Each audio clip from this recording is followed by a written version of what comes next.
I'm so glad you came. आपने वक्त निकाल लिया. कैसी जा रही है?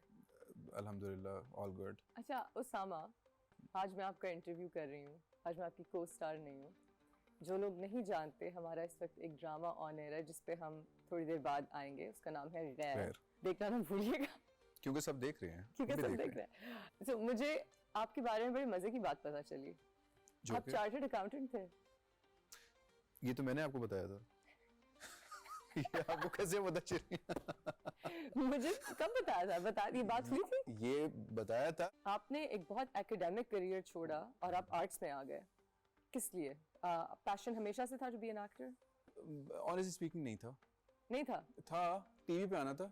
अच्छा. लेकिन ये नहीं पता था क्योंकि हमारे यहाँ सोसाइटी में ऐसा है नहीं ना कि बताया हो कि मॉडलिंग एक डिफरेंट सेगमेंट है, टीवी पे आना एक डिफरेंट है. तो बस मीडिया में आना. और आप एक कंजर्वेटिव शहर से भी थे. मैं गुजरावाला से हैं आप. जी बिल्कुल. तो वहाँ पे तो नहीं है एज सच अपॉर्चुनिटीज. अब तो लाहौर में भी नहीं है उस तरह से. अब कराची में ही है अगर है अब तो कराची में ही है जो है. कराची में बहुत लिमिटेड है, लेकिन गुजरांवाला या लाहौर. तो मैं लाहौर चला गया था 2008 में. मैं 6 साल रहा हूँ लाहौर में. अच्छा. उसके बाद फिर मैं. और वहाँ पे आपने मॉडलिंग की पहले? नहीं, मैंने वहाँ पे पढ़ाई की सबसे पहले तो. अच्छा माशाल्लाह. फिर मैंने जॉब की वहाँ पे. वाह. फिर मैं दुबई गया. ओके. जॉब ढूंढने के लिए. मिली नहीं. अच्छा. फिर मैं वापस आया. अच्छा. फिर उन दिनों एंजेलिन आई हुई थी. एंजेलिन आई थी. फिर वो स्टोरी आपको पता है कि एंजेलिन आई हुई थी. एंजेलिन कास्टिंग कर रही थी तो एंजेलिन ने मुझे कास्ट किया. That's it. और हम भी आपकी गैर में भी जो कास्टिंग हुई है वो एंजेलिन के थ्रू किसी. मैं सबको बताना चाहता हूँ कि मेरी जो गैर में कास्टिंग हुई है, मैं पर्ची था. ये उष्णा की पर्ची था. हम असल में साथ में एक टेलीफिल्म कर रहे थे. और देखिए हमारी इंडस्ट्री छोटी सी है. जो स्क्रिप्ट किसी और को गया वो रोटेट होके हर एक के पास जाता है. सो अगर कोई कहे कि ये XYZ first choice second choice जो भी थे ड्रामा में, तो यही सबको सब ड्रामे ऑलमोस्ट ऑफर हो रहे होते हैं. बहुत रोटेट करते हैं. सो हमारे जो हीरो थे उस वक्त अनफॉर्चुनेटली उनकी वालिदा बहुत बीमार हो गई एंड उनको जाना पड़ा वापस. और ड्रामा बहुत देर के लिए होल्ड पे चला गया एंड वो शूट करना था और वो नहीं वापस आ सकते थे. तो हमें एक हीरो चाहिए था और हम बहुत परेशान थे. और हम जब टेलीफिल्म में मिले तो उष्णा ने मुझसे दूसरे दिन पूछा कि तुम क्या कर रहे हो. Yes, because मैंने देखा कि कितने पैशनेट है अपने काम को लेके और कितने. मैं कुछ नहीं कर रहा. फिर उष्णा ने कहा तुम्हें कॉल आएगी नदीम भाई की. नदीम भाई की कॉल है. और मैं आज भी कहता हूँ कि डे 1 वो टेलीफिल्म वाला दिन और आज पता नहीं ऐसा क्या है कि उष्णा को देख के ना मुझे डर लगता है. जैसे दो लोग हैं. चीज पकड़ाए मुझे मारना है इस आदमी. जैसे दो लोग हैं, एक सबा पर सबा हमीद. अच्छा. मुझे लगता है कुछ पर्सनालिटीज ऐसी होती हैं. हो रहा है. नहीं सबा आपा कितनी अच्छी है. सबा आपा कितनी अच्छी है. सबा आपा बहुत अच्छी है. सबा आपा के साथ मेरा ये दूसरा ड्रामा था और उसके बाद तीसरा चल रहा है. उनकी डायरेक्शन में भी मैंने काम किया हुआ है. सबा आपा लेडी वाइब्स ना. हाँ, सबा आपा इतनी अच्छी है. सबा आपा हंसती बात करती है, लेकिन उनसे डर लगता है. उनके सामने सीन करते हुए भी डर लगता है. तो एंजेलिन आई हुई थी उन दिनों. एंजेलिन आई हुई थी एंड यू स्टार्टेड. उसने एक ड्रामा एंजेलिन का चल रहा था, एक दूसरे टीवी का उर्दू 1 का चल रहा था. तो उसने वो कास्टिंग कर रही थी. तो मैंने एंजेलिन को ऑडिशन दिया था. एक छोटा सा कैरेक्टर ही था. फिर एंजेलिन ने कहा था मैं तुम्हें रेफर कर दूंगी कराची में. अच्छा. तो एंजेलिन ने मुझे हम टीवी में रेफर कर दिया था. डिफरेंट चैनल्स पे रेफर कर दिया था. पेरेंट्स ने क्या कहा? अच्छा, बड़ी मतलब मेरी फैमिली मेरे डिसीजंस में कभी भी नहीं बोलती as long as मैं पैसे कमा रहा हूँ. As long as आप पैसे कमा रहे हैं, then they're happy. हाँ, they are happy. चलो माशाल्लाह. I remember आपकी अम्मा की कॉल आई थी आपको एक दफा. या अब्बू की कॉल थी? अब्बू और अम्मी. हाँ, मुझे किसी की कॉल थी और आप जिस तरह से बात कर रहे थे मुझे लगा कोई गर्लफ्रेंड है. तो फिर मैं पीछे से बोलने लग गई चीजें अनकंफर्टेबल करने के लिए. नहीं, उसामा मेरे लिए आज खाना लाए हो. अच्छा उसामा अब ना छेड़ो. अम्मी और अब्बू मुझे सेट पे अक्सर कॉल कर लेते हैं. And it was your father I think. और मैं फिर शर्म से डूब मरी कि मैंने क्या. क्योंकि मैं सेट पे अगर बात करता हूँ तो अम्मी अब्बू के अलावा कभी भी फोन यूज नहीं करता मैं सेट पे.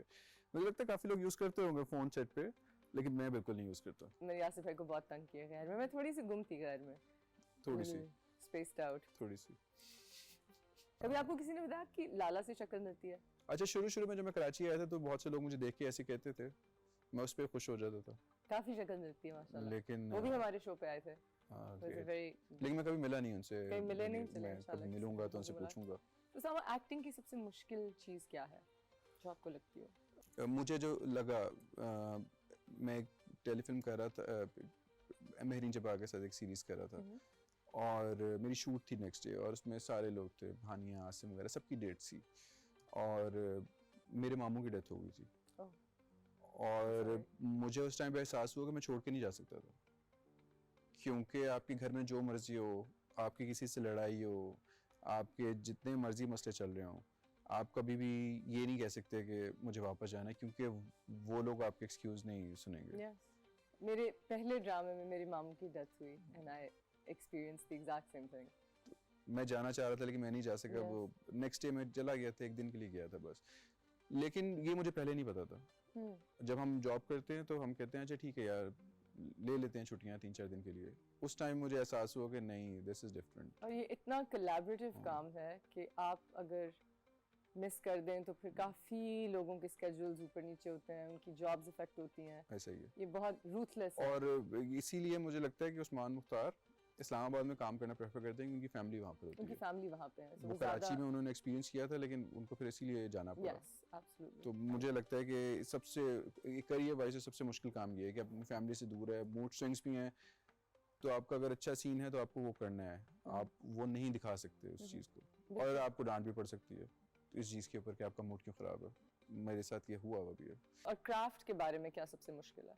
सबसे मुश्किल क्राफ्ट के बारे में मुझे ऐसे लगता है, अच्छा शुरू में जब मैं कर रहा था तो मैं ज़रा ज़्यादा मल्टीपल ड्रामास कर रहा था, तो फिर मुझे एहसास हुआ कि एक एक ड्रामा ही करते हैं, वन एट ए टाइम, वो ज़रा ज़्यादा आसान होता है।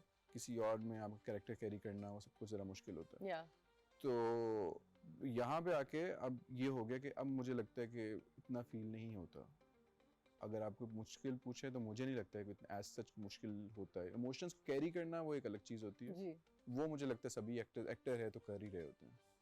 That's a nice, that's an interesting approach. Okay, well on that note, हम एक छोटी सी break ले रहे हैं. We'll be right back with Osama Khan. Welcome back everyone. We're here on After Hours with Osama.